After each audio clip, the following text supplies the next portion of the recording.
help. I need help.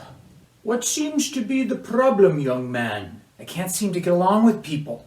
I mean, I join a band, and it's great at first, everything's going great, and then something always goes wrong. Go on, go on.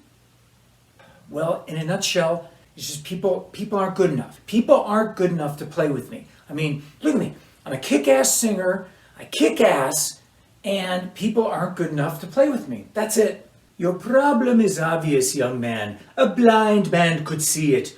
You have an acute case of Rockstar-Itis. Rockstar... what? Rockstar-Itis, also known as LSD or lead singer's disease. The symptoms manifest themselves with overinflated ego, delusions of grandeur, and an almost sociopathic denial of reality. This sounds bad. I mean, is there a cure? Oh, most certainly there is a cure. You must check yourself before you wreck yourself. I don't know. It doesn't sound like me. There you go, being an arrogant prick again. You must take heed and follow my suggestions, or else your career will be doomed. Doomed. Doomed. Oof. It's not a pretty picture. Rockstar-Itis. It's rampant in the music business. From the smallest band in the smallest town to the biggest band on MTV. It's virulent, like a fast-growing fungus. You probably know someone that has it. Delusions of grandeur, total suspension of reality, someone who's in their late 40s or 50s who thinks that he's going to be the next Led Zeppelin, thinks that bands still sell records, thinks MTV still plays videos. It's crazy! You're a bad man! You're a very bad man! Social media definitely feeds the pipe dream. It's like smoking crack. Your self-worth determined by how many likes that you have on Facebook. Instant gratification, instant love, but it's all fake. It's like a giant honey trap. You announce a world tour on Instagram, which in reality is only 4 shows 30 miles from your house. You finish your CD and you tell people that you're shopping at the several labels. Labels? What do you mean, like 1992 labels? There's nothing to be afraid of. He's absolutely harmless, except when he hears music.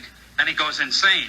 Old school record deals and record labels are as ancient as Atlantis. It's like royalty checks. They don't exist anymore.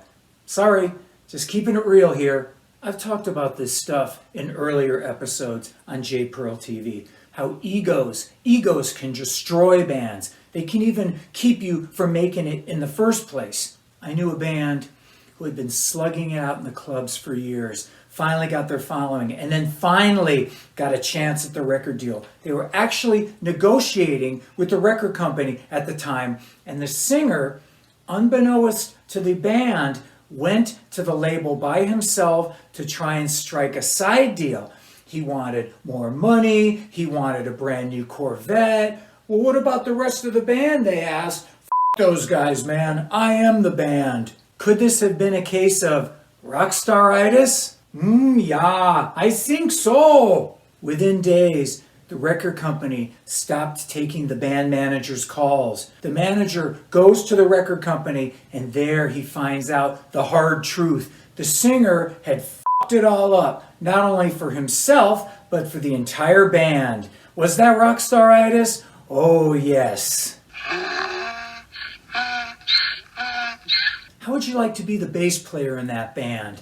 After telling your parents about your impending record deal, having to go back home and say that everything you worked for is completely f***ed because your singer is a dick. Here's another true story. There was a band that actually did get signed, and the band decided to pool all the band's money in a joint bank account because they were bros, man, and it was like a 60s commune, man, brotherly love, man. Then come to find out that the lead singer took out all the money. He emptied out the band's bank account because of back child support and because he thought he deserved more money. Fucking Rockstar-Itis, man.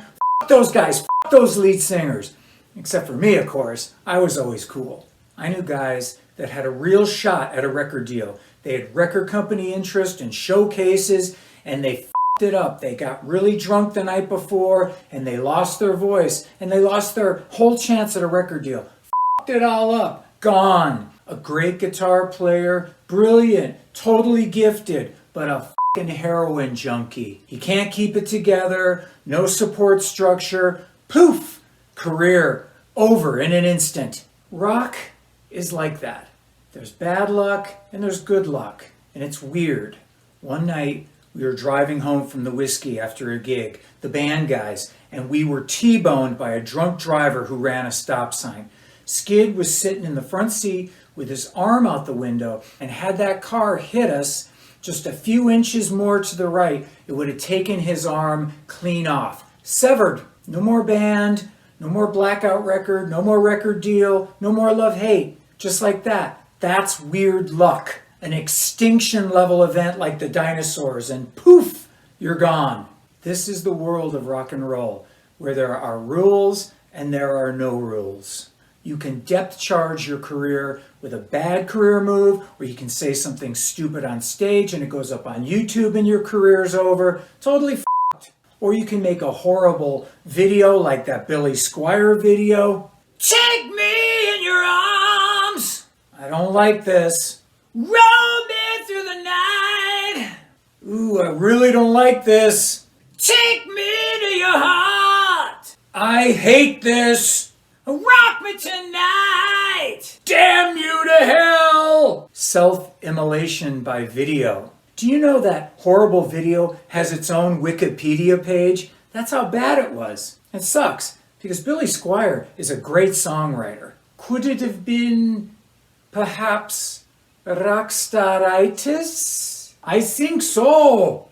I know that when you're famous, or if you're even semi-famous, you can do stupid shit. You surround yourself with yes men telling you what you want to hear. All of a sudden, your shit doesn't stink anymore. It smells of fine potpourri. That's when shit starts to happen, like, maybe I'll make a concept record. Or, you know what, maybe I'll cut all my hair off. Or maybe I'll marry the most horrible woman on earth and have kids with her. Yeah, that's a great idea.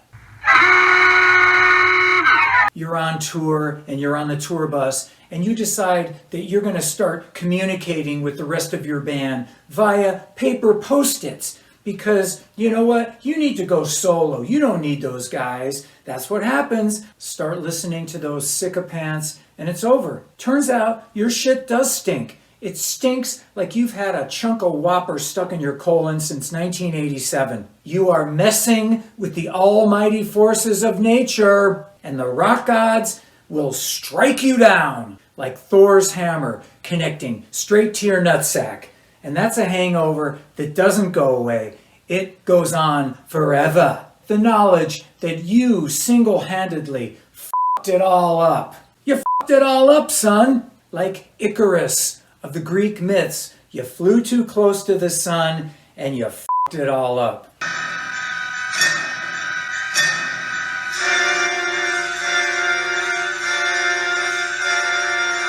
Does this sound a little depressing? Well, stay tuned. It gets better. This is why I feel so comfortable in 2022, because I know how to stay in my lane. I know what to do and what not to do. Like, say, start up a meth lab or sleep with one of my bandmates' wives or girlfriends. Stupid shit like that. The rules are pretty set in our little arena. There's a map that's been well-traveled, but the map is a good map, and it gets you where you want to go. Here's a message from your old pal Jizzo to all the up-and-coming bands. It's not all talent. It's fate and it's luck, but there's also free will. You're not allowed to f*** up, because if you do f*** up, there's 100 dudes that are going to take your place. No quarter. Your rich parents can put you slightly ahead of the game, but in the end, they can't help you write a better song, or they can't keep you from doing stupid shit. And here is the biggest lesson of all. You ready for it? Listen up. Music doesn't owe you shit. Music doesn't owe you anything. You owe music. Look at me. I've survived for 30 years without rich parents, just on my grit. Can you imagine? It can totally be done if you lose the delusion. And I'm not saying use your illusion, I'm saying lose the delusion. The odds of making it in this business are astronomical if you're in your 20s. So what chance do you have if you're in your 40s or 50s? Come on, dude. Lose the delusion. Play your cards right. Do your work, stay true, and maybe the rock gods will smile down on you. Maybe they'll sprinkle some of that manna from heaven, the sacred bread that we all feed on. Either way, I'll still be here in some way, shape, or form. I'll either be on the road this summer, or I'll be a hologram, or maybe I'll just be in the boob tube smiling down on you from YouTube. This is your old pal Jizzo, rockin' and rollin', and we will see you next time.